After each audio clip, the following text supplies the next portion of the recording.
هم دول بقى كل واحد نفسه يطلع زيهم. والمذيعين. والمذيعين، ما انا عايز اقول مش المذيعين بس، ده في حاجه ثانيه مش عايز اقولها. لا بلاش. اه تمام.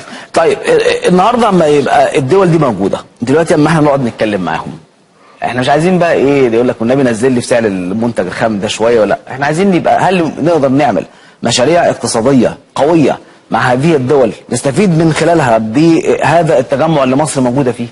حاول ساعدك على حاجه. احنا عندنا مشاريع قناه السويس، محور تنميه قناه حاول السويس. ساعدك على حاجه. دلوقتي انا برحب بالاستثمار العربي، ولما نحط فلوس في اوروبا نحطها في مصر. تمام. والدول اللي هنا الاستثمار بتاعها، بس مش شرط انه ناتج الاستثمار ده يكون بيوفر للدولة دخل من العملة الصعبة. انما في شركات استثمارية بتنشأ بتخرج من الدولة ارباحها بالعملة الصعبة وتزود أزمة العملة الصعبة. تمام.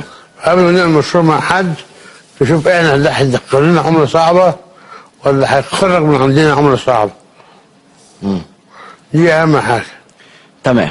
طب يمكن رئيس الوزراء تحدث ان مصر خلال مؤتمر مصر هتكون 2030 ضمن افضل 30 دولة في مجال التنمية. بإذن الله هي ممكن تبقى أعلى دولة في مجال التنمية في خلال أقل من كده كمان. تمام.